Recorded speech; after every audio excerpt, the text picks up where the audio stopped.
Good morning everyone. तो आज students की डिमांड पर हम जो है देख रहे हैं आईसीएसई बोर्ड का जो है चैप्टर एक है मशीन। तो मशीन पर ही बात करेंगे हम, आईसीएसई बोर्ड के इस चैप्टर पर मशीन्स पे ही हम बात करेंगे। तो आज देखते हैं, बात करते हुए चलेंगे कि व्हाट इज़ मशीन। तो मशीन क्या है? तो machine is a simple device. Machine क्या है? Machine is a device through which we can either overcome a large resistive force present at some point by applying a small force at a specific point in a desired direction or obtain a gain in speed। Sir देखा जाए machine क्या है? कह रहे हैं कि machine एक ऐसा डिवाइस है जिससे हम एक लार्ज रेजिस्टिव फोर्स को एक लार्ज रेजिस्टिव फोर्स है, उस लार्ज रेजिस्टिव फोर्स को हम लोग ओवरकम कर सकते हैं, उसको पार पा सकते हैं स्मॉल फोर्स को लगा करके, या उसका उल्टा भी कर सकते हैं, यानी कि स्मॉल फोर्स लगाएं और स्मॉल फोर्स लगाया हमें लार्ज फोर्स मिला, लार्ज रेजिस्टिव फोर्स को ओवरकम किया, या फिर लार्ज फोर्स लगा के स्मॉल भी कर सकते हैं जैसी हमें ज़रूरत हो। अब चलें अगर बात करें हम लोग सिंपल मशीन्स की, तो machine is a device which reduces human effort. तर देख लो कि जो ह्यूमन एफर्ट्स को, हमारे काम को क्या कर दे, आसान बना दे, हम उसी को क्या कहते हैं? मशीन कहते हैं। जो हमारे काम को आसान बना दे हम उसको क्या कहते हैं? मशीन कहते हैं। यानी कि anything which reduces the human effort. For example, ये फ़ैन है, वो हवा देता है, वो क्या है? मशीन है, क्योंकि हमारा हाथ से हिलाते हैं हम तो बहुत सारा वर्क करना पड़ता। उसी तरह से साइकिल क्या है? एक मशीन है। कंप्यूटर क्या है? मशीन है। ये ह्यूमन एफर्ट्स को करता है। हम बात करने जा रहे हैं सिंपल मशीन्स का। तो सिंपल मशीन्स में अभी बात करेंगे हम लोग कि सिंपल मशीन क्या होता है, उस पर बात करेंगे। कह रहा है कि these machines have used for centuries not only to make work easy but also to make it efficient and safe। कह रहा कि ये जो है शताब्दियों से यूज हो रहा है। As the name suggests, the construction of simple machines are not complicated and they are used for day-to-day simple works। कह रहा जो सिंपल मशीन्स होती हैं वो बहुत कॉम्प्लिकेटेड नहीं होती हैं, और साथ ही साथ वो जो है ना डे टू डे वर्क में हमारा काम आता है। The other characteristics features of the simple machine is that they do not convert energy from one form to the another. इसका एक सिंपल मशीन्स का एक और सबसे बेहतर फ़ायदा ये है कि ये एक एनर्जी को एक रूप से दूसरे रूप में कन्वर्ट नहीं करती है। Complicated machines such as bicycles, screwing machines are made by combining two or more simple machines।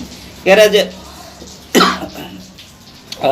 Complicated machine जैसे कि बाइसिकल हो गया, स्क्रीविंग मशीन्स हो गया, तो ये सब जो है जो कॉम्प्लिकेटेड मशीन्स होती हैं वो सिंपल मशीन्स के कॉम्बिनेशन से बनती हैं।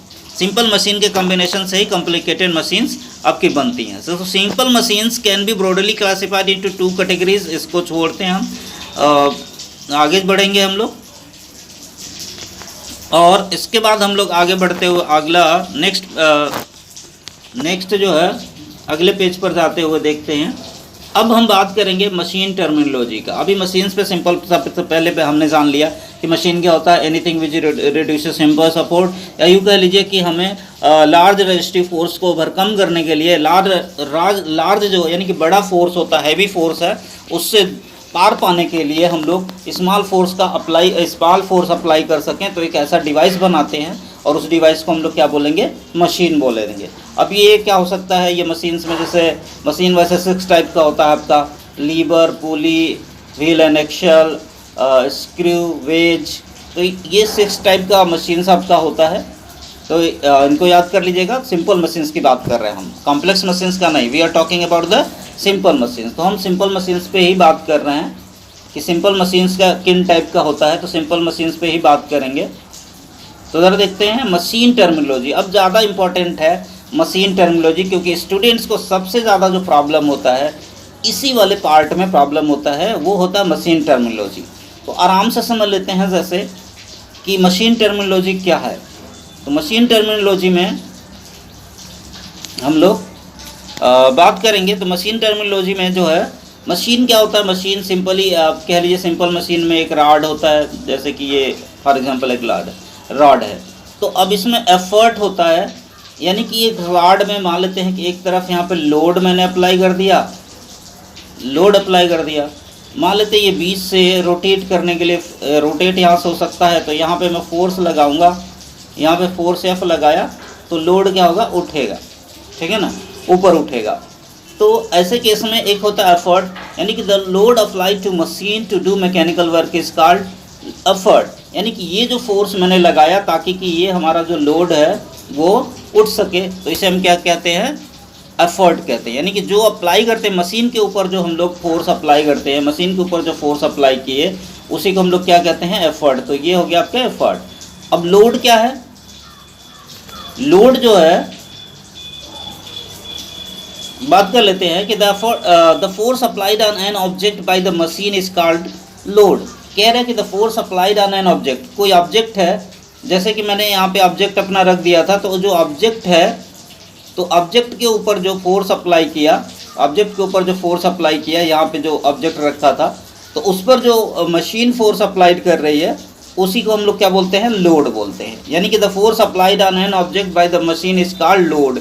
When a crowbar is used for lifting an object, for example जैसे क्रोबार, यानी कि एक सिंपल राड होता है, क्रोबार एक सिंपल राड होता है, यहाँ पे मान लेते हैं कोई चीज़ रख दिए और यहाँ पे एक लोड उठाना है, तो कह रहा है ये क्रोबार, ये राड होता है, सिंपली क्रोबार में एक राड होता है, इस राड को यहाँ पे इसको रोटेट करने के लिए फिक्स कर देते हैं और यहाँ पे लोड को हम लोग उठा सकते हैं। तो कह रहा है कि एक simple crowbar is used for lifting an object, the weight of the object is load at that is the amount of the force simple machine has to apply lift the object. कह रहा है कि जितना load क्या होता है, सारा simple समझ लेते हैं कि लोड क्या चीज़ है। यानी कि load is the force applied, load is something which is lifted out, simply कह सकते हैं लोड वो है जो जिसको हम लोग उठाते हैं, जिसको हम फोर्स लगाते हैं, जिस पे हम फोर्स लगाते हैं, वही क्या कहलाता है, हमारा लोड कहलाएगा। क्लियर है, आई थिंक क्लियर होगा लोड। अब यहाँ पे ज़रा देखा जाए, यहाँ पे ये शीशा एक है जहाँ पे दो बच्चे बैठे हुए, तो बीच में यहाँ पे देखिए, ये बीच में रोटेट यहाँ से कर सकता है, ये जो है हमारा बीच में क्या कर सकता है, रोटेट यहाँ से कर सकता है। तो यहाँ पे जब ये रोटेट कर सकता है, देखिए ज़रा, तो ये रोटेट कर सकता है, तो अब ये रोटेट कर सकता है, तो यहाँ पे जो बीच का सेंटर हो गया ना, ये इसको हम कहते हैं क्या, फलक्रम। तो फलक्रम क्या है, when A machine does mechanical work by turning on A point, the point of rotation is called the fulcrum. जब कोई मशीन कोई काम करता है किसी पॉइंट पे टर्न हो करके, तो जो टर्न करने वाला पॉइंट होता है ना, उस टर्निंग पॉइंट को ही हम लोग क्या कहते हैं, फलक्रम कहते हैं। तो ये पहले समझ लिया, लोड एफर्ट हो गया, जो फोर्स आपने अप्लाई किया, दूसरा लोड जिसको आप लिफ्ट आउट कर रहे हो, तीसरा फलक्रम जहाँ से पॉइंट ऑफ रोटेशन को हम लोग क्या बोलेंगे, फलक्रम बोलते हैं। तो ये तीन टर्म्स आपको क्लियर हो गए। हम आगे बात करेंगे, अगले बात करें अब हम इनपुट एनर्जी का। अब जब देखिए, हम जब लोड अप्लाई करेंगे तो इसका मतलब कुछ ना कुछ एफर्ट अप्लाई करेंगे, सॉरी, जब हम एफर्ट को अप्लाई करेंगे तो इसका मीनिंग है कि हम कुछ ना कुछ वर्क करेंगे, कुछ ना कुछ काम करेंगे। तो इनपुट एनर्जी उसी को कहते हैं, यानी the work done on a machine और the energy supplied to the machine is called input energy. यानी जितना काम हम मशीन के ऊपर किए या जितना फोर्स अप्लाई किए जिसके कारण मशीन पे हम कुछ एनर्जी दिए, तो मशीन को हमने जितनी एनर्जी दी उसको हम क्या बोलेंगे, इनपुट एनर्जी। क्लियर। अब output energy, it is the work done by the machine और the energy obtain from the machine. यानी मशीन ने कितना काम किया, या फिर यूँ कह लीजिए कि energy obtain from the machine, तो मशीन से कितने एनर्जी। फॉर एग्जांपल, मैंने एक लोड को उठाने के लिए फोर्स लगाया, तो मैंने जो फोर्स लगाया उस तो हमारा जो आर्म है, यानी कि हम अपने जो आर्म को थोड़ा सा डिस्प्लेस करेंगे फोर्स लगा करके, तो हमने कुछ काम किया तो एनर्जी उसको दिया, यानी कि मशीन को। तो मशीन का दूसरा हिस्सा क्या ऊपर उठा, तो वो भी लोड को ऊपर उठाएगा, तो लोड को ऊपर उठाया यानी कुछ एनर्जी आई। तो इस तरह से इनपुट एनर्जी क्या होगी, the work done on a machine, या फिर the energy supplied to the machine. और आउटपुट एनर्जी क्या होगा, it is the work done by the machine और the energy obtain from the machine, यानी कि मशीन पे जितना काम किया गया वो आ गया। अब प्रिंसिपल ऑफ आइडियल मशीन, जरा देखो, प्रिंसिपल ऑफ आइडियल मशीन की बात करेंगे। अब प्रिंसिपल ऑफ आइडियल मशीन ये कहता है कि the input energy is equal to होता है आउटपुट एनर्जी, यानी जितना मैंने एनर्जी दिया मशीन को उतना एनर्जी हमको वो आउटपुट एनर्जी के रूप में वापस करेगी। यानी लोड जितना हमने एफर्ट किया, एफर्ट लगाया, फोर्स लगाया, तो उसमें कुछ वर्क डन हुआ तो उतना ही हमें एनर्जी लोड निकालने में आ जाएगा। लेकिन कोई भी मशीन जो है ना, कोई भी मशीन जो है आइडियल मशीन नहीं होता। ये आइडियल मशीन का है कि input energy is equal to output energy होता है, लेकिन सभी मशीन्स आइडियल मशीन्स नहीं होता है। कुछ न कुछ वर्क डन जो होता है मशीन का किसी और रूप में कन्वर्ट हो जाता है। अब ज़रा देखें, ये आपको इनपुट एनर्जी क्लियर है, जितनी एनर्जी मशीन को दी गई। आउटपुट एनर्जी है जितनी मशीन ने काम किया।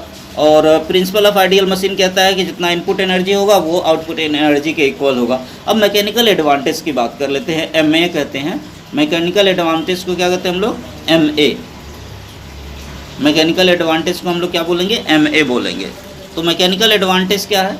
MA की बात करें हम मैकेनिकल एडवांटेज का, it is the ratio of the force obtained from the machine to that applied to the machine is called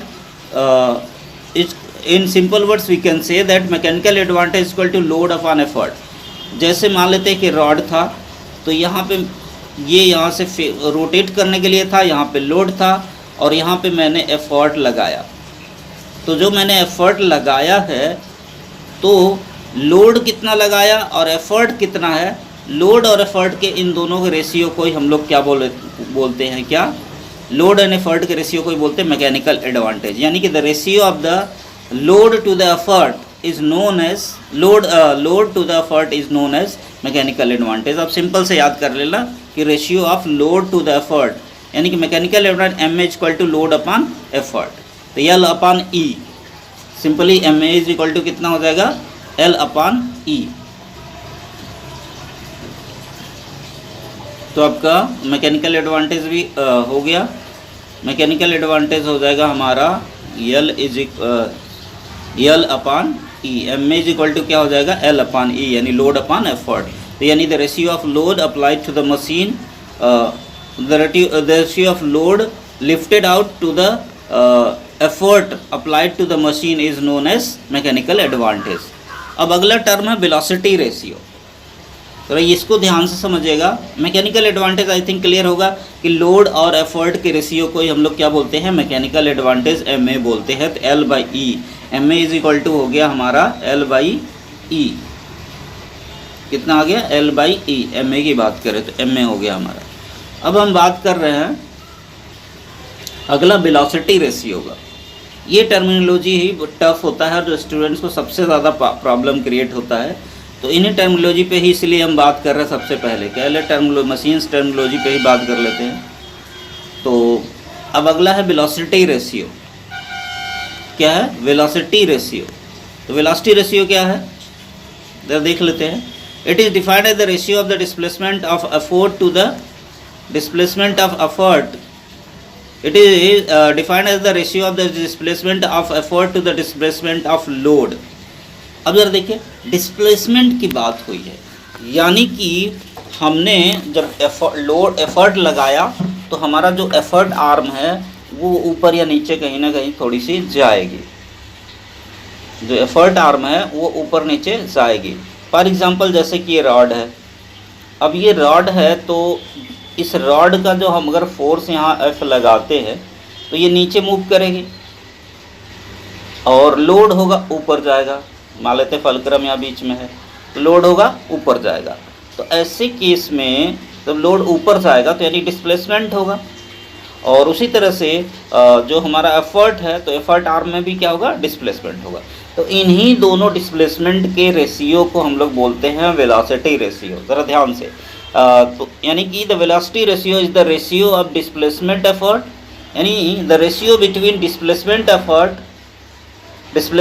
effort to the displacement of load.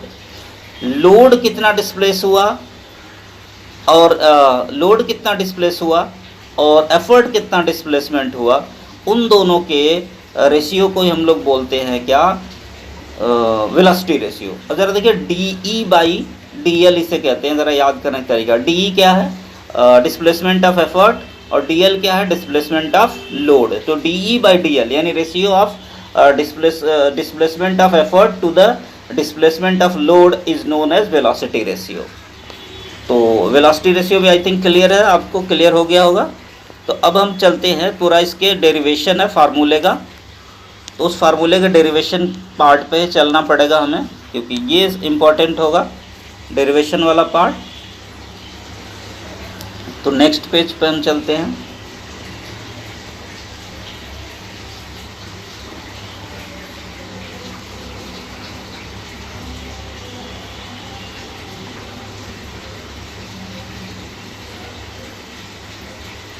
तो आइए देखते हैं कि क्या क्या है। सबसे पहले तो हम समझ लेते हैं कि फॉर एग्जांपल ये एक रॉड है, क्योंकि जब तक देखेंगे ना एग्जांपल तब तक समझ में आएगा नहीं, तो टाइम वेस्ट हो रहा है।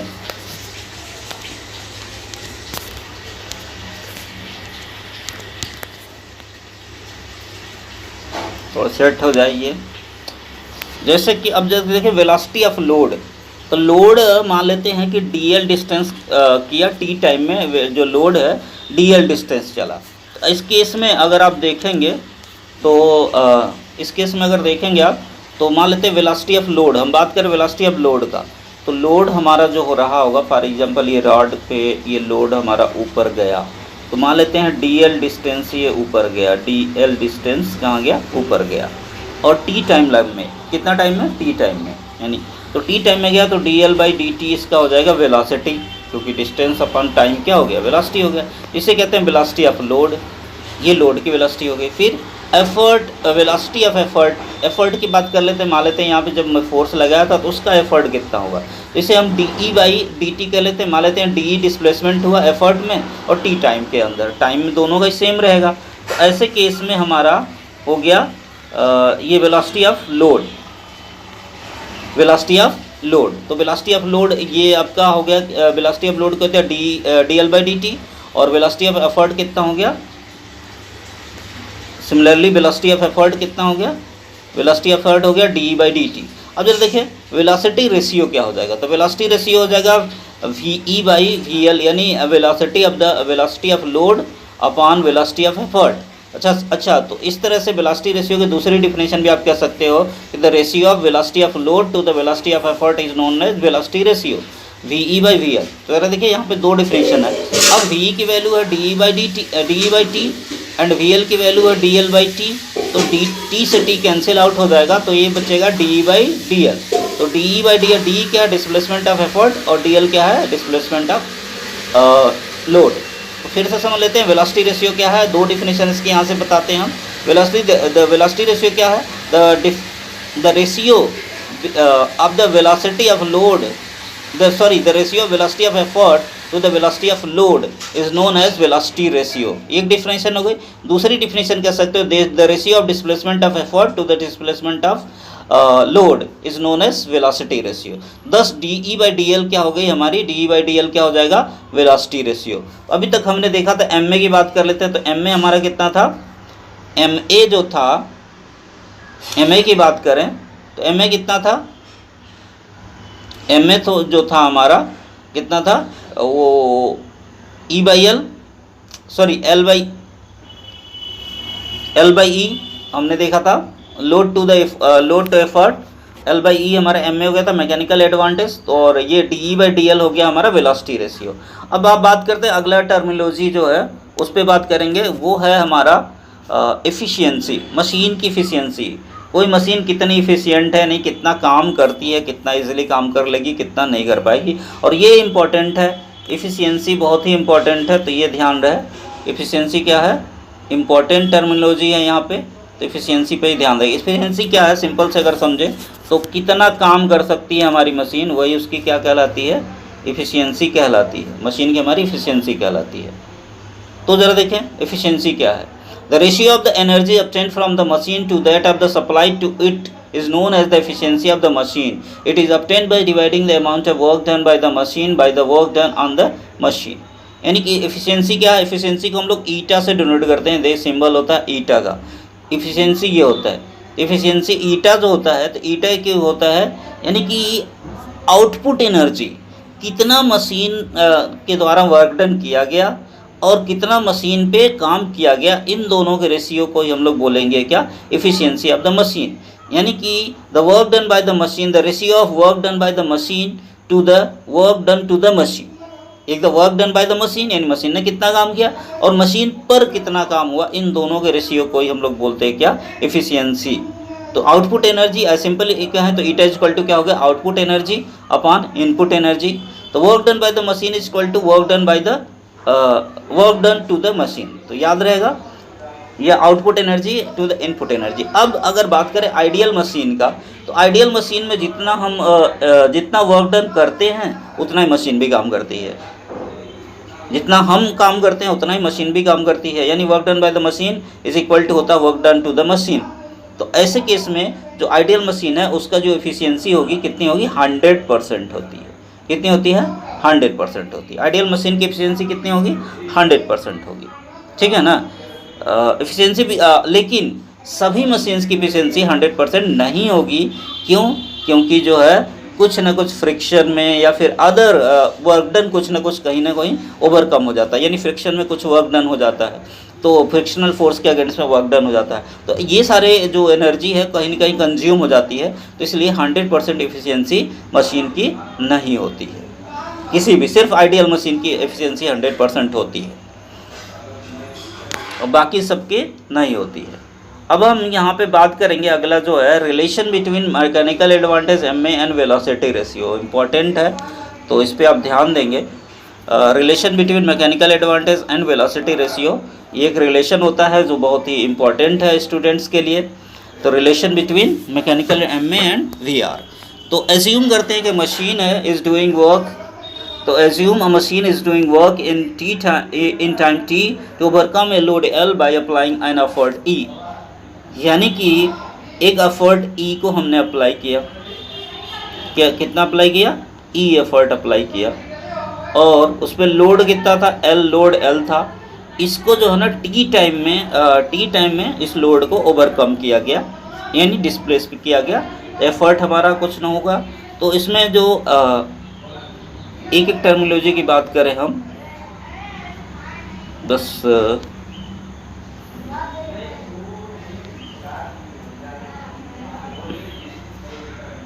तो देखते हैं।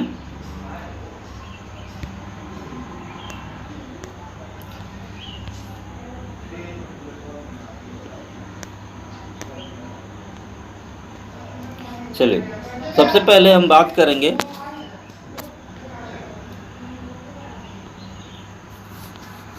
टाइम थोड़ा सा लग जा रहा है। रिलेशन की बात करें, वर्क इनपुट कितना काम किया हमने, effort into effort displacement, effort into displacement of effort, यानी एफर्ट कितना लगाया था, कितना फोर्स लगाया था और कितना उसमें डिस्प्लेसमेंट हुआ मेरा। तो एफर्ट में कितना डिस्प्लेसमेंट हुआ वो होगा। तो एफर्ट को अगर ई कहते हैं और डिस्प्लेसमेंट को डी, तो ई इंटू डी हो गया हमारा वर्क इनपुट, इतना काम मैंने मशीन के ऊपर किया। अब वर्क आउटपुट कितना होगा, लोड इनटू लोड का डिस्प्लेसमेंट। तो लोड कितना लगाया, मान लेते एल लगाया और डिस्प्लेसमेंट उसमें डी एल हो गया, तो एल इंटू डी एल हो गया। अब ऐसे केस में अगर इफिशियंसी ईटा की बात करें, जो इफिशियंसी ईटा है, तो इफिशियंसी ईटा इक्वल टू होता है output work upon input work. तो output work output L into D L हो जाएगा, और इनपुट वर्क की बात करें तो ये हो जाएगा L into D E. Input work की बात करें तो कितना हो जाएगा, एल इंटू डी ई हो जाएगा। तो देखिए ये एल डी एल हो जाएगा। वर्क आउटपुट की बात करें तो एल इंटू डी एल हो जाएगा, लोड का था load into displacement of load, और वर्क आउटपुट हो गया effort into displacement of work. तो इस तरह से एल बाई ई को अलग कर लीजिए, और 1 अपान ये जो डी एल है इसको नीचे लेके आएंगे तो यहाँ पे D E by D L हो जाएगा। तो इसे हम D E by D L लिख सकते हैं, ये ऊपर से लेके आएंगे तो नीचे वाले के यहाँ पे नीचे लिखना पड़ेगा। तो D E by D L. अब जरा L by E, load to the effort को एम ए कहते थे, लोड टू द एफर्ट को क्या कहते थे, एम ए, और D E by D L जो होता था वेलोसिटी रेशियो होता था। इस तरह से इनकी जो एल बाई ई की जगह हम रख दिए एम ए, और D L by D T की जगह रख दिए क्या, V R. So eta is equal to हमारा आ गया M A upon V are.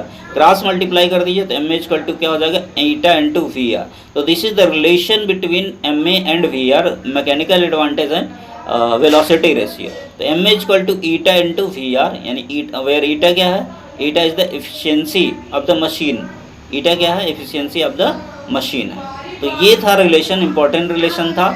Once again I am going to tell you, इस रिलेशन को एक बार फिर से बताते हैं हमको, ताकि आपको अच्छा से समझ में आए, क्योंकि इम्पॉर्टेंट डेरिवेशन है और ये डेरिवेशन आपका आता है एग्ज़ाम में, इसलिए इस डेरिवेशन को दोबारा हम फिर से आपको बता रहे हैं।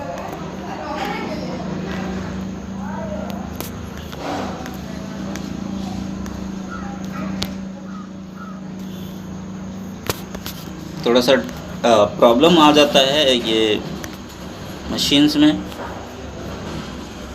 जो वर्क नहीं अच्छा से करता है कभी कभी, तो ये थोड़ा सा है प्रॉब्लम ऐप से, तो टाइम लग रहा है। फिर भी चलिए, आई थिंक समझ में आ गया, सिंपली चलिए समझ में आ गया। वो एक बार करते हैं कि वर्क इनपुट, एक बार आपको बताते हैं कि वर्क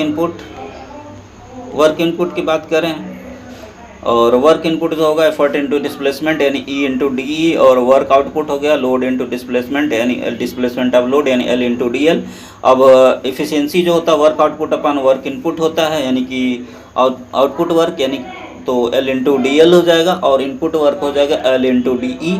और इस तरह से अब एल अपन ई को हम लोग कहते हैं कि मैकेनिकल एडवांटेज, और D E by D L को कहते हैं वी आर। इस तरह से eta is equal to M A by V R हो जाएगा, तो M A is equal to eta into V R. ये रिलेशन है ईटा जो है हमारा, ईटा यहाँ पर जो है वो एफिशिएंसी है ऑफ द मशीन्स है, जो कि आप पहले ही हम बता चुके हैं आपको। तो हम नेक्स्ट अपने पेज पे चलते हैं। तो टर्मिनोलॉजी बहुत ही इंपॉर्टेंट था, इसको आप समझ लीजिए। We must take care of the machines to minimize the wear and tear. We can take care of the machines by अच्छा मशीन्स की देखभाल करनी होती है, तो क्या क्या करना होता है? Keeping them away from the dust and moisture, कह रहा उन्हें डस्ट से मॉइस्चर से इन सब से थोड़ा सा दूर रखना होता है। लुब्रिकेटिंग देम प्रॉपरली, उनका लुब्रिकेशन करते रहना चाहिए, ऑयल वगैरह उसमें डालना चाहिए। पेंटिंग आयरन पार्ट्स, अगर लोहे के पार्ट्स हैं तो उसको पेंट वेंट कर देना चाहिए, ताकि जो है उनमें रस्टिंग ना हो, जंग ना लगे। तो ये था आपका। अब हम अगले पॉइंट पे हम अपने चलते हैं, और वो है हमारा इम्पोर्टेंट पॉइंट है लीवर। तो इस पे बात करेंगे क्या? लीवर। तो व्हाट इज़ लीवर? लीवर क्या है? अगला जो हमारा टॉपिक होगा इस पर बात करेंगे हम लोग, व्हाट इज़ लीवर। तो lever is a simple machine, it consist of rigid bar which is capable of turning around a pivot which is also called a fulcrum. Generally we use a rod which can rotate freely about the fulcrum. Lever क्या है? कह रहा है liver एक simple machine होता है, इसमें एक रिजिड बार होता है, यानी रॉड होता है, विच is capable of turning around a pivot, यानी कि फिक्स पॉइंट से वो क्या कर सकता है? टर्न कर सकता है। तो कोई फिक्स पॉइंट होगा उससे क्या कर सकता है? घूम सकता है, रोटेट कर सकता है। एक रॉड होगा जो किसी फिक्स पॉइंट से वो टर्निंग कर सकता है, तो इसी को कहते हैं हम लीवर। तो लीवर क्या एक सिंपल मशीन है जिसमें एक रिजिड बार होता है, और जो किसी एक फिक्स पॉइंट से क्या कर सकता है? टर्न कर सकता है, उसे जिसे पाइवट कहते हैं, या फिर उसे हम उस टर्निंग पॉइंट को क्या कहते हैं? हम फल्क्रम कहते हैं। ठीक है ना? तो ये जहाँ पे फिगर में आप देख रहे हो, फिगर में जो आपको दिखाई दे रहा है, तो वो है आपका एक सिंपल लीवर का एग्जांपल।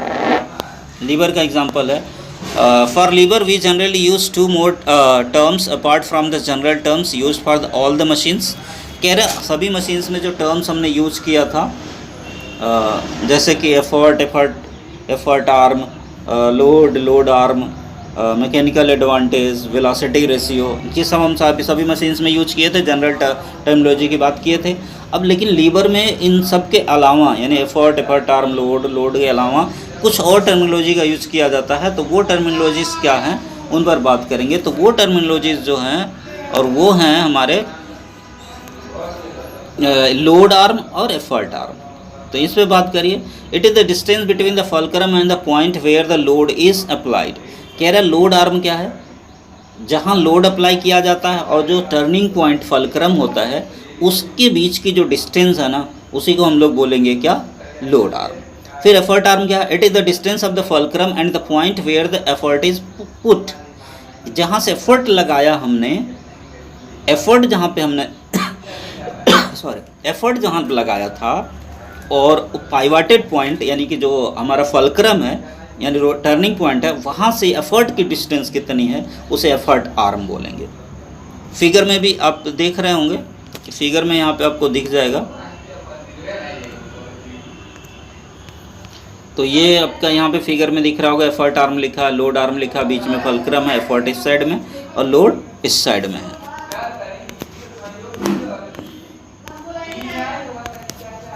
चलिए अब हम आगे बढ़ते हैं इसमें। तो आई थिंक समझ में आ गया होगा लोड आर्म क्या होता है, यानी distance of the load from the fulcrum, और एफर्ट आर्म क्या है, distance of the effort from the fulcrum.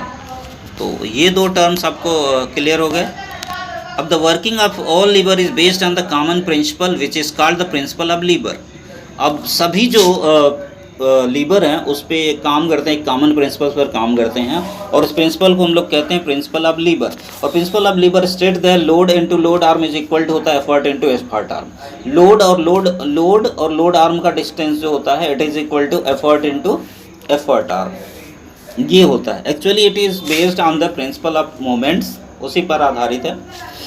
If we arrange the equation we obtain, अच्छा ये load into load arm equal to effort arm को अगर जब हम थोड़ा सा अरेंज करें तो ये हो जाएगा load upon effort is equal to effort arm upon load arm, कि effort arm upon load arm. इस तरह से मैकेनिकल एडवांटेज है। लोड अपॉन एफर्ट को हम लोग क्या कहते हैं, L/E क्या कहलाता है, एम ए कहलाता है मैकेनिकल एडवांटेज। तो एम ए हो गया। इस तरह से ये लोड अपॉन लोड आर्म जो हो गया, यानी कि मैकेनिकल एडवांटेज की आपको दूसरी डिफिनेशन हो गई, effort arm upon load arm. Mechanical advantage की आपकी दूसरी डिफिनेशन हो गई। Therefore the mechanical advantage of lever is nothing, the mechanical advantage of lever is nothing but the ratio of the length of the its effort arm to the load arm. Therefore, the mechanical advantage of a lever is nothing but the ratio of the length of the its effort arm to the load arm। यानी कि अब बात करें हम liver का, कि जो liver का जो होता है मैकेनिकल एडवांटेज वो एफर्ट आर्म और लोड आर्म का रेशियो हो सकता है। यानी कि मैकेनिकल एडवांटेज का एक दूसरा डेफिनेशन आप कह सकते हैं, एफर्ट आर्म अपन लोड आर्म। लोड अपन एफर्ट को ही हम लोग, यानी एफर्ट आर्म अपन लोड आर्म, ये मैकेनिकल एडवांटेज का दूसरा है। ज़रा ध्यान दीजिएगा कि मैकेनिकल एडवांटेज का ये दूसरा हो गया। अब हम उसके आगे नेक्स्ट हम अपने पेज पर चलेंगे। तो यहाँ पर हम बात करेंगे डिफरेंट टाइप्स ऑफ लीवर की बात करेंगे, कि डिफरेंट टाइप्स ऑफ कितने टाइप्स के लीवर होते हैं उस पर बात करेंगे। डिफरेंट टाइप्स ऑफ लीवर हैं, तो कौन कौन से टाइप के लीवर होंगे। तो लीवर 3 टाइप्स का होता है, first order lever, second order lever और थर्ड आर्डर लीवर। तो एक एक पर बात करते हैं कि lever of the first order lever कौन कौन से होते हैं। और तो ये जो है ना, जो हमारे 3 पॉइंट होते हैं, फलक्रम होता है, 3 पॉइंट्स जो हैं फलक्रम और लोड और एफर्ट, इन्हीं तीनों के बेस पर जो है ना इसे बनाया गया है, इन तीनों के बेस पर ही बनाया गया है। ज़रा देखिए, ये हमारा फलक्रम है, इधर देखा जाए तो इधर लोड है और इस साइड में क्या है, एफर्ट है। अब अगर फलक्रम मेरा बीच में हो, लोड और एफर्ट आइदर साइड पर हो, यानी कि when fulcrum is between the load and effort, then such type of lever is known as first order lever. इसी को हम लोग क्या बोलेंगे, first order lever, lever of the first order. तो फर्स्ट आर्डर लीवर में क्या होगा, fulcrum is between the load and effort. अच्छा देखिए, सेकेंड में क्या होगा, सेकेंड में जो होता है ना वो लोड, यहाँ भी यहीं बता देता हूँ ताकि आपको याद कर ले। सेकेंड में क्या होता है, load is between fulcrum and effort, उस पर भी हम चलेंगे। और तीसरा जो होता है कि effort is between fulcrum and load. चलिए पहले फर्स्ट पे हम कंसंट्रेट करते हैं कि when the fulcrum is situated between load and effort, जब लोड और एफर्ट के बीच में फलक्रम होता है, we call it lever of the first order. For example beam balance जैसा कि ये है आपका बीम बैलेंस हो गया, क्रोबार हो गया, इसमें भी क्या होता है कि फलक्रम बीच में रहता है। और सीसा, जैसे बच्चे जो झूलते हैं बैठ करके, तो ये सब एग्जांपल है फर्स्ट लीवर का। तो crowbar, beam balance, seesaw, these are the example of first order lever है। तो फिर से भी याद रहे कि फर्स्ट आर्डर लीवर में क्या होगा, कि फर्स्ट आर्डर लीवर फलक्रम जो होगा वो सेंटर में होगा। फर्स्ट आर्डर लीवर में फलक्रम क्या होगा, सेंटर में होगा। ठीक है। अब हम बात कर रहे हैं अपना mechanical advantage of the first order lever. अब मैकेनिकल एडवांटेज की बात कर रहे हैं, तो ज़रा देखा जाए, in case of the first order lever must mechanical advantage can be equal to 1, greater than 1 और लेस देन 1। यानी कि अगर बात करें मैकेनिकल एडवांटेज का, तो मैकेनिकल एडवांटेज एक से ज़्यादा भी हो सकता है, एक से कम भी हो सकता है और 1 भी हो सकता है। ये फर्स्ट ऑर्डर लीवर का स्पेशल केस है। बाकी अगर सेकंड ऑर्डर और थर्ड ऑर्डर में आप जाओगे तो सेकंड ऑर्डर में जो होगा वो मैकेनिकल एडवांटेज ग्रेटर देन हमेशा 1 होगा और थर्ड वाले में ऑलवेज जो है लेस देन 1 होगा, तो आप उससे भी पहचान सकोगे। लेकिन फर्स्ट ऑर्डर लीवर को आप ऐसे नहीं, तीनों हो सकता है, ये ग्रेटर देन 1 भी हो सकता है इसका एम में मैकेनिकल एडवांटेज, और इसके एम में जो है ना लेस देन 1 भी हो सकता है, ठीक है ना, इसका एम में लेस देन 1 और इक्वल टू 1 भी हो सकता है। तो कब कब होता है, तो ज़रा देखा जाए, in case of the first order lever mechanical advantage can be equal to 1 और ग्रेटर देन और less than 1। It depends the position of the fulcrum between the effort arm and the load arm. In case of the levers of first order we try to keep the load arm smaller than the effort arm. कह रहा first ये जो इस वाला यानी first order का liver होता है उसमें हम क्या करते हैं, we try to keep the load arm smaller. जो लोड आर्म होता है उसको छोटा रखते हैं और एफर्ट आर्म को क्या रखते हैं, बड़ा रखते हैं, यानी effort arm is greater than the load arm, therefore a big load can be shifted by using A small effort. इस तरह से बड़ा लोड होगा तो स्मॉल एफर्ट से लग सकता है। With the help of a lever of the first order, as the effort is larger than the load arm then mechanical advantage will be greater than 1। यानी अगर आपकी एफर्ट आर्म जो है ज़्यादा बड़ी है, लोड आर्म कम है, तो जो मैकेनिकल एडवांटेज होगा एक से ज़्यादा हो गया, एक से ज़्यादा हो गया, यानी कि ज़्यादा हमें कम फोर्स लगाना पड़ेगा। लेकिन आगे हम बात करें यदि कि when effort arm is less than load arm, लेकिन जब effort arm less than load arm से हो तो उस केस में mechanical advantage less than 1। When the effort arm is equal to the load arm then the mechanical advantage is equal to 1। यानी कि जब लोड आर्म जो है बड़ा हो, उस केस में लोड आर्म बड़ा हो एफर्ट आर्म से, तो उस केस में एम में क्या होगा, लेस देन 1 हो जाएगा। और अगर दोनों इक्वल हो, लोड आर्म और एफर्ट आर्म दोनों इक्वल हो, यानी बीच में जैसे बीम बैलेंस होता है, तो बीच में रहे बीम बैलेंस में क्या होता है, दोनों तरफ इक्वल रहेगा लोड आर्म एफर्ट, तो ऐसे केस में मैकेनिकल एडवांटेज क्या होगा, इक्वल होगा। तो अब हम अगले नेक्स्ट चलते हैं, सेकेंड ऑर्डर लीवर पे बात करेंगे, leader of second order lever की बात करेंगे, लीवर ऑफ सेकेंड ऑर्डर। तो सेकेंड ऑर्डर लीवर पे ज़रा देखा जाए, when a fulcrum and effort are situated at the two opposite ends of the lever and load is placed between them, we call it a lever of second order. For example, a nutcracker, a wheelbarrow, etc. इधर देखिए, ये यहाँ पे नीचे दिख रहा होगा आपको, ये यह नट क्रैकर है, इधर व्हील बैरो है, यहाँ से करते हैं। इसमें क्या होता है, जो एफर्ट आर्म होता है वो जो है एफर्ट आर्म जो लोड होता है, it is between the effort and the fulcrum. यानी कि एक जगह फिक्स होगा, यहाँ पर उठाएंगे, बीच में लोड को हम लटका देंगे, यहाँ से लोड को उठा रहे हैं, ये मेरा एफर्ट है। तो ज़रा देखो एक चीज़, एक सिंबल और चीज़ बातों को, FLP, ये याद, FLP क्या है, फर्स्ट ऑर्डर लीवर में फल्क्रम F जो होता है वो बीच में रहेगा, F उसके बाद L आता है। सेकेंड ऑर्डर लीवर में जो L है यानी कि लोड है वो बीच में रहेगा, और FLE। और थर्ड ऑर्डर लीवर में बात करें तो याद रहे कि FLE, एफर्ट जो होता है वो बीच में होता है, फल्क्रम और लोड के बीच में होता है। तो थर्ड ऑर्डर का FLP याद रखना, F मतलब फल्क्रम बीच में होगा तो फर्स्ट ऑर्डर, L का मतलब लोड बीच में होगा तो सेकंड ऑर्डर, और E का मतलब हो गया कि थर्ड ऑर्डर में यानी ये एफर्ट बीच में होगा तो वो थर्ड ऑर्डर का लीवर होगा। तो याद करने का तरीका हो गया, तो याद इसको करिए। अब इसके मैकेनिकल एडवांटेज पे बात करते हैं हम कि मैकेनिकल एडवांटेज क्या हो सकता है। तो मैं जरा देखिए, व्हील बैरो में क्या होगा कि उठा रहे हैं हम तो फोर्स यहाँ पे लगा रहे हैं, ये रोटेट यहाँ पे कर रहा है, और बीच में ये लोड है जो उठाया जा रहा है, बीच में लोड होगा, यहाँ पे ये रोटेट करेगा, फल्क्रम हो गया, यहाँ पे हम फोर्स लगाएंगे, तो ये व्हील बैरो क्या हो गया, व्हील बैरो हमारा सेकेंड ऑर्डर लीवर है। उसी तरह से नट क्रैकर, जैसे कि सुपारी को तोड़ने के लिए होता है, तो नट क्रैकर भी क्या हो गया हमारा, nut cracker is also a second order liver.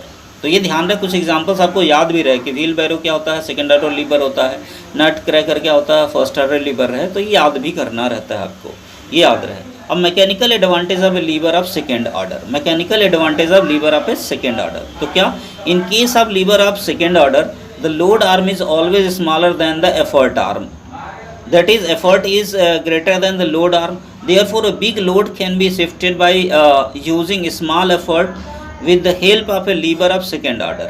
As the load arm is larger than the effort arm, therefore mechanical advantage, load arm जो स्मॉलर होता है, यहाँ पे गलत लिख दिया है, लोड आर्म इज स्मॉलर होगा, ध्यान रहे कि लोड आर्म क्या होगा, स्मॉल होगा।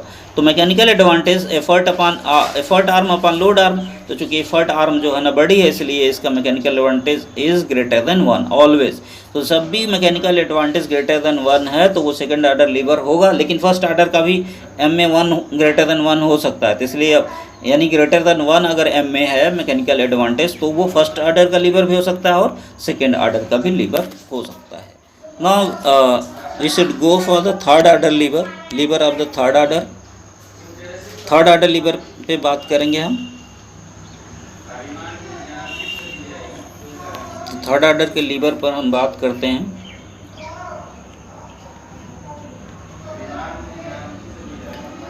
तो when the fulcrum and load is situated at opposite ends of the lever and an effort is applied somewhere between them, we call it lever of third। जैसे कि मैंने बताया था ना कि FLE याद रखना, तो E मतलब बीच में, एफर्ट जब बीच में होगा, और फल्क्रम और effort is in between the fulcrum and load, तो उसको हम बोलेंगे क्या, सेकंड ऑर्डर। जैसे कि आप फिगर में दिख रहा है।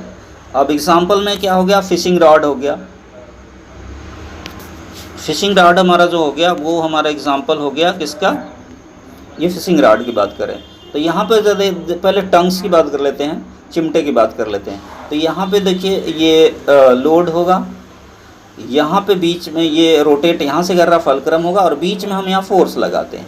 तो यानी फोर्स क्या हो गया, बीच एफर्ट, यानी कि एफर्ट जो हो गया यहाँ बीच में हो गया, तो एफर्ट बीच में रहता है और लोड और फल्क्रम आइदर साइड में रहता है। तो टंग्स हमारा क्या example of the third lever, यानी कि थर्ड क्लास का लीवर क्या होता है, order of third class lever है, उसे हम कहते हैं कि order of third order lever. तो थर्ड ऑर्डर लीवर कौन सा होता है, the lever in which the effort is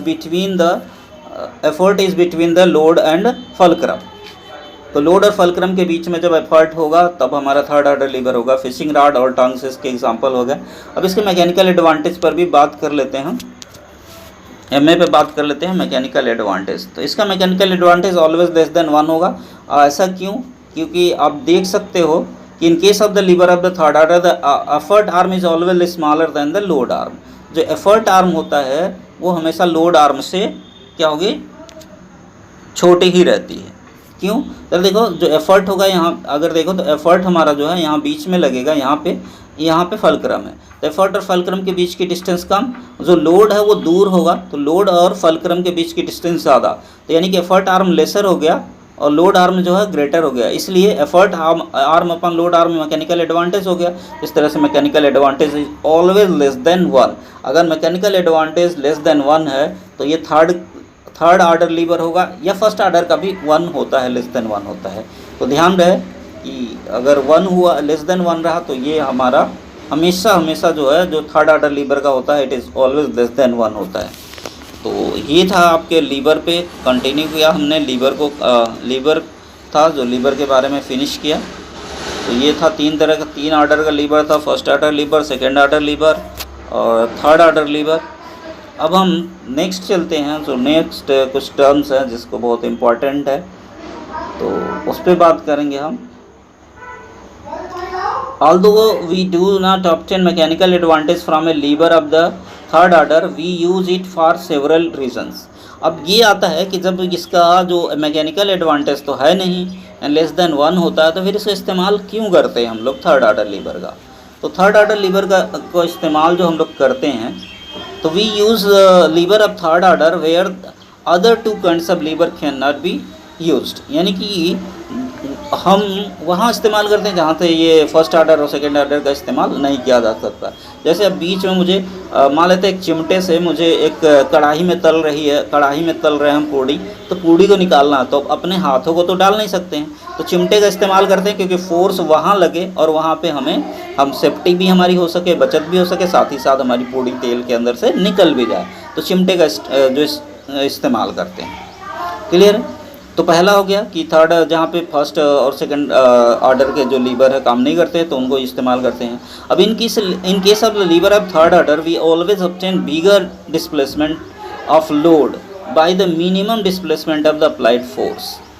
कह रहा है कि बिगर डिस्प्लेसमेंट ऑफ लोड में ज़्यादा डिस्प्लेसमेंट होता है जबकि एफर्ट में डिस्प्लेसमेंट कम, क्योंकि बीच में हम लगा रहे थे, तो बीच में जब हम लगाते हैं तो वहाँ पे क्या होगा, जो फोर्स है बीच में जो फोर्स है वो यानी डिस्प्लेसमेंट कम होगा और वहाँ पे डिस्प्लेसमेंट क्या होगा, ज़्यादा होगा।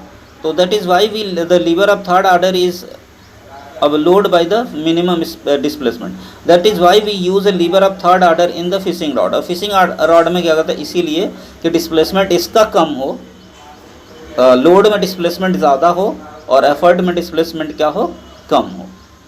अब order of the fishing rod, ध्यान रहे फिशिंग रॉड क्या है, थर्ड ऑर्डर का लीवर है। अब order of levers found in human body, ये थोड़ा सा ध्यान से देखिए, समझते हैं हम लोग।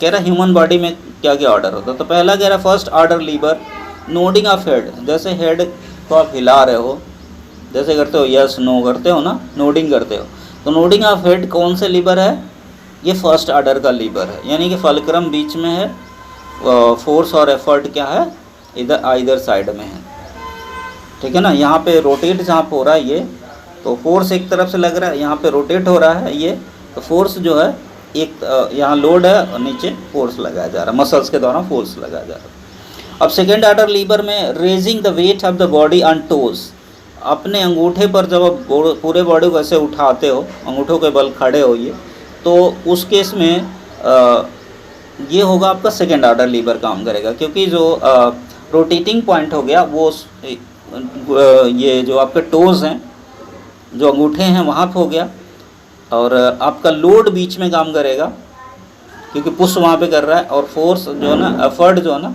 एक साइड में लग रहा है, तो लोड बीच में हो गया, तो ये आपका हो गया raising the weight of the body, ये हो गया सेकेंड ऑर्डर का लीवर। अच्छा, थर्ड ऑर्डर लीवर क्या होगा, जैसे आप raising a body by the four arm, यानी जब आप ऐसे बॉडी से ऐसे किसी चीज़ को उठाओगे तो ये कहलाएगा क्या, थर्ड ऑर्डर लीवर होगा, क्योंकि जो फोर्स लगा रहे हो बीच में लगा रहे हो, फोर्स मसल्स बीच में लगा रहे हैं, लोड यहाँ हाथों में रहता है, और जो फलक्रम है रोटेटिंग पॉइंट यहाँ पे रहता है घुटनों के पास में। तो ये था कुछ हमारे ह्यूमन बॉडी में क्या क्या हो सकता है, इन पर था, इस पर बात करेंगे हम।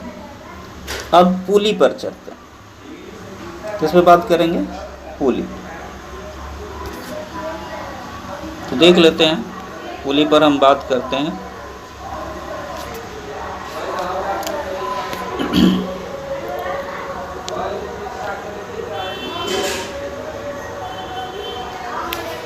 Nisha goes to her native village.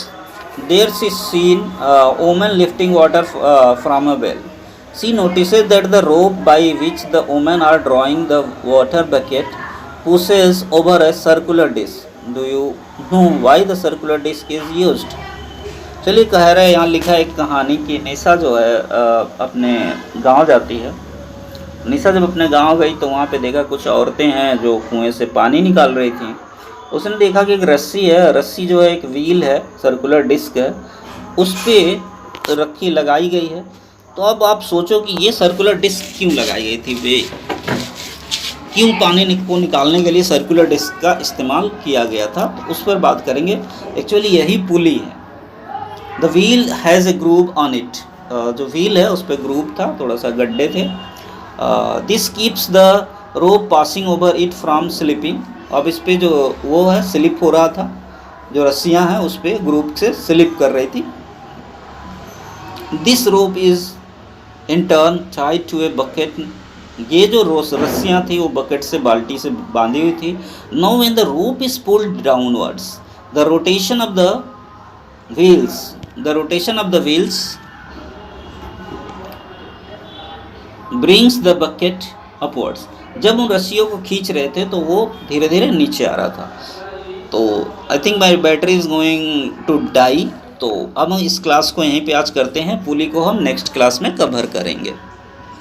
तो गुड बाय दोस्तों, ज़रा लाइक और शेयर करिए, अपने दोस्तों को भी शेयर करिए, लाइक करिए, साथ ही साथ चैनल को सब्सक्राइब करिए और ज्वाइन बटन भी हम जल्दी ऑन करेंगे। तो ज्वाइन करके थोड़ा सा हमारा हेल्प भी कर सकते हैं आप लोग, ताकि आपको लोगों के लिए बेहतर वीडियोस बना सकें हम। चलिए बाय बाय।